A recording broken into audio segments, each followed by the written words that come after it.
വരദാന ധ്യാനങ്ങളിലൂടെ അനേക കൃപകൾ വർഷിച്ചുകൊണ്ട് Thomas Paul 1500 പേർക്ക് ഞാൻ പറഞ്ഞതാണ്. ധ്യാനത്തിലിരിക്കുമ്പോൾ ചിറ്റൂർ ഉപ്പാണിയച്ചനോട് തന്ന കൃപക്കുമേൽ കൃപ തന്ന അനുഗ്രഹിച്ചു.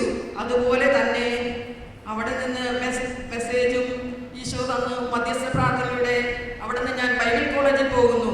ആ ബൈബിൾ കോളേജിൽ പോകുമ്പോൾ ഈശോ എന്നെ ഒരുപാട് അടുത്ത് ഉപയോഗിച്ചു. 5 ദിവസത്തെ ധ്യാനത്തിനും ഇംഗ്ലീഷ് സെഷനിലായിരുന്നു. ആ ധ്യാനം കഴിഞ്ഞു. അനേക രോഗികൾക്ക് ഇപ്പുറത്ത് രോഗികൾ വന്നുകൊണ്ടിരുന്ന സമയത്താണ് ഞങ്ങൾ ഇംഗ്ലീഷ് സെക്ഷനിൽ ധ്യാനത്തിന് തോമസ് പോളിൽ ഇരുന്നത്.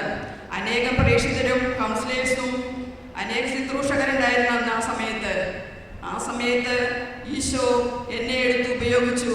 എനിക്കൊന്നും തന്നെ അറിയില്ലായിരുന്നു. ആ സമയം ഈശോ പല കാര്യങ്ങളും കാണിച്ചുകൊണ്ട്, വരുന്നതും പോകുന്നതും നിൽക്കുന്നതും രോഗികൾ വരുന്നതും എല്ലാം കാണിച്ചുകൊണ്ട്, കണ്ണടക്കുമ്പോൾ അനേക രോഗികൾ വരുന്നു.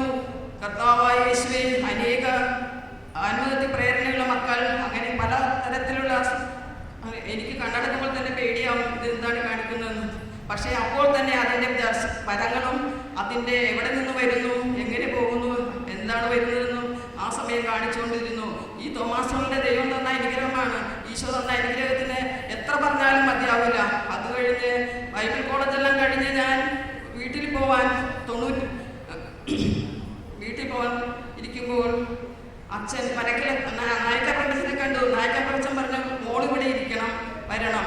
അപ്പോൾ ഞാൻ എൻ്റെ മനസ്സിൽ പറയാണ്, പിന്നെ ഞാനിവിടെ ഇരിക്കാൻ പോകണം, എനിക്കിവിടെ ജോലിയുണ്ട്, എനിക്ക് സ്കൂളിൽ പോകണം, ഞാൻ ഇതിന് വരാനിരിക്കണേന്ന് എൻ്റെ മനസ്സിൽ. പക്ഷേ അച്ഛൻ പറഞ്ഞു, മോൾ ഇവിടെ ഇരിക്കണം, വരണം, ഇവിടെ കൗൺസിലിങ്ങിൽ ഇരിക്കണം.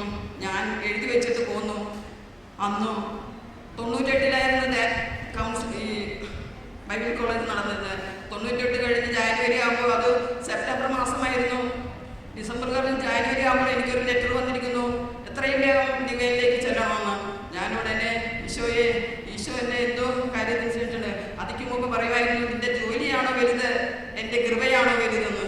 അതുപോലെ തോമസ് പോൾ പറയുമായിരുന്നു, അവിടെ ബാത്റൂമിലെല്ലാം നിൽക്കുമ്പോൾ കുളിക്കുമ്പോഴെല്ലാം ദർശനങ്ങൾ കാണുന്നു. എനിക്കും അതുപോലെ തന്നെ ഈശോ ദർശനം, ഞാൻ അതിനുവേണ്ടി ഒത്തിരി പ്രാർത്ഥിച്ചായിരുന്നു. എന്നാൽ അധികമൊന്നും പ്രാർത്ഥിച്ചില്ല.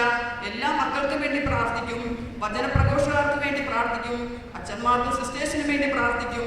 100 കോടി, അപ്പോൾ അച്ഛൻ പറഞ്ഞു 100 കോടി മക്കൾക്ക് വേണ്ടി പ്രാർത്ഥിക്കണമെന്ന്.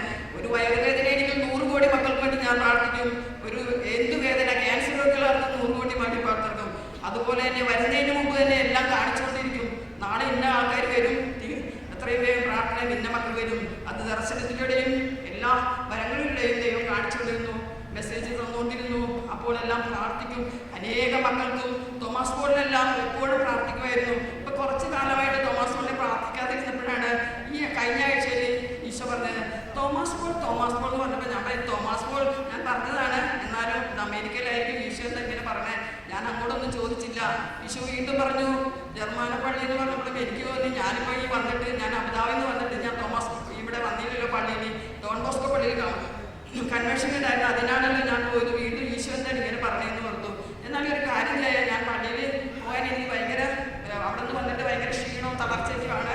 ഇവിടുത്തെ കാലാവസ്ഥ പിടിക്കാതെ വന്നിരുന്നപ്പോൾ ഞാൻ പള്ളിയിൽ ഞായറാഴ്ച അവനോട് പറഞ്ഞു, മോനെ എനിക്ക് ഈ കാലത്തെ 6:30 പള്ളിയിൽ പോകണം, ഞാൻ വേഗം ഇവിടെ വരണമെന്ന് പറഞ്ഞു. പള്ളിയിൽ വന്നപ്പോഴാണ് ഈശോ പറഞ്ഞ സംഗതി മനസ്സിലായത്. തോമസ് പോളിന്റെ ധ്യാനോട് പറഞ്ഞപ്പോൾ എനിക്കൊരു ആഹ്ലാദ ചിത്രമായി പാട്ട് പാടുന്നത് പോലെയാണ്. അതുപോലെ എനിക്ക് മനസ്സിൽ സന്തോഷം കൊണ്ട് കിട്ടി. ഈശോയെ, എത്ര നാളായി തോമസ് പോളിനെ 98-ൽ കണ്ടതാണ്. പിന്നെ ഒരു ദിവസം തോമസ് പോളിന്റെ വീട്ടിൽ ഞാൻ പോയിരുന്നു, കൗൺസിലേഴ്സ് 2-3 പേരും കൂടി. അവിടെ ചെന്നപ്പോൾ തോമസ് പോൾ ശുശ്രൂഷയ്ക്ക് പോയിരുന്നു, അവിടെ ഉണ്ടായിരുന്നില്ല. ഇപ്പോൾ ഞാൻ പ്രാർത്ഥിക്കുമ്പോൾ ഞാൻ ചുരുക്കി പറയണേ, എന്നാൽ ദൈവത്തിന്റെ കൃപ വളരെ വലുതാണെന്ന് മനസ്സിലാകാൻ അനേകർക്ക് ഇത് വരദാനങ്ങൾ ഈ മോനിലൂടെ കൊടുക്കട്ടെ എന്ന് പ്രാർത്ഥിക്കുന്നു. തോമസ് പോൾ ബ്രദറിന്റെ എല്ലാ അനുഗ്രഹങ്ങളും ഈശോ മറ്റുള്ളവരിലേക്ക് നയിക്കട്ടെ എന്ന് പ്രാർത്ഥിക്കുന്നു. തോമസ് പോളിനെ അതിന് അനേക വർഷം ഈ വചനപ്രഘോഷം പറയാനും അനേകരുടെ ജീവിതത്തിലേക്ക് മാറ്റം വരുവാനും അനുഗ്രഹിക്കട്ടെ എന്ന് പ്രാർത്ഥിക്കുന്നു. അതുപോലെ എന്ന് പ്രാർത്ഥിച്ചപ്പോൾ ഒരു മോന് വേണ്ടി പ്രാർത്ഥിച്ചപ്പോൾ ആ മോന് ഈശോ മാതാവിനോട് സംസാരിക്കുകയാണ്. ഉണ്ണീശോ വന്ന് അപ്പോൾ മാതാവ് പറഞ്ഞു, ആ മോനെ എന്നും പ്രാർത്ഥിക്കണം, മോന് നല്ല മനസ്സിന് ധൈര്യമുണ്ട്, പ്രാർത്ഥിക്കണം, പള്ളിയിൽ പോകണം എന്നൊക്കെ പറഞ്ഞു. അപ്പോൾ മോന് സന്തോഷമായി, ഒത്തിരി ദൈവം സ്നേഹിക്കുന്നു എന്ന് പറഞ്ഞു. അപ്പോൾ ആ മോന് സന്തോഷമായി. അതുപോലെ വേറൊരു മോന് വേണ്ടി പ്രാർത്ഥിച്ചപ്പോൾ ആ മോന് പാട്ട് പാടാൻ ആഗ്രഹമുണ്ട്. അപ്പോൾ എനിക്ക് പാട്ട് പാടാൻ ഭയങ്കര ഇഷ്ടമാണ്. എനിക്കും അതിൻ്റെ ഒപ്പം തന്നെ എന്നോട് പറയും ഈശോ, നിനക്കും പാട്ട് പാടാൻ ഇഷ്ടമുണ്ട്, ആ മോനും പാട്ട് പാടാൻ ഇഷ്ടം. അപ്പം മോനോട് ചോദിച്ചപ്പോൾ അതേന്ന് പറഞ്ഞു, പാട്ട് പാടാൻ ആഗ്രഹം കൊണ്ടുവന്നു. ഒരു മോന് വേണ്ടി പ്രാർത്ഥിച്ചപ്പോൾ വേറൊരു അപ്പച്ചന് വേണ്ടി പ്രാർത്ഥിച്ചപ്പോൾ അപ്പച്ചൻ്റെ എല്ലാ കാര്യങ്ങളും പറഞ്ഞുകൊണ്ട് അപ്പച്ചൻ അതെല്ലാം ശരിയാണെന്ന് പറഞ്ഞു. അപ്പച്ചന് പല കാര്യങ്ങളും വെളിപ്പെടുത്തി. അപ്പച്ചനും കുറേ അനുഭവങ്ങളുണ്ടായി. അപ്പച്ചൻ ഡോൺ ബോസ്കോയിൽ പാട്ടുപാടി ഈശോയ്ക്ക് വേണ്ടി പാട്ട് പാടാനും മറ്റുള്ള കാര്യങ്ങൾക്കൊക്കെ പോകണം, നല്ലവണ്ണം പ്രാർത്ഥിക്കും. അതാണ് ഈശോ ഒരുപാട് അനുഗ്രഹങ്ങൾ തന്ന് എല്ലാ മക്കളെയും അനുഗ്രഹിക്കട്ടെ എന്ന് പ്രാർത്ഥിക്കുന്നു.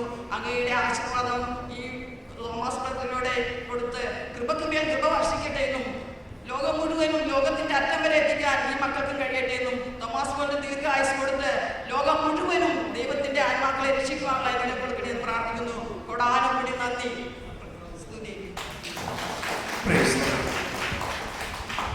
നമുക്കിപ്പോൾ ഇനി ഒരു മിനിറ്റ്, നമ്മളിപ്പോൾ ഭക്ഷണം കഴിക്കാനുള്ള സമയമായി. അതുകൊണ്ട് ഇനിയുള്ള ബാക്കിയുള്ള സാക്ഷ്യങ്ങൾ നമുക്ക് പിന്നീട് കേൾക്കാം. നമുക്ക് ഈ കിട്ടിയ അനുഭവങ്ങൾ ഒരുപാട് പേർക്ക് ഇനിയും പറയാനുണ്ടാകും. എന്നാൽ അത് നിങ്ങളിപ്പോൾ ഈ ഇടവേള സമയത്ത് ഭക്ഷണത്തിൻ്റെ സമയത്ത് നിങ്ങൾക്ക് സംസാരിക്കാം. ഈ കാര്യങ്ങൾ നിങ്ങൾക്ക് ഓരോരുത്തർക്കും കിട്ടിയ പുതിയ പുതിയ കാര്യങ്ങൾ നിങ്ങൾ സംസാരിക്കണം. ഇപ്പോൾ നമ്മൾ ഇന്നലെ ഇതിൻ്റെ ഓർഗനൈസേഴ്സ് പറഞ്ഞു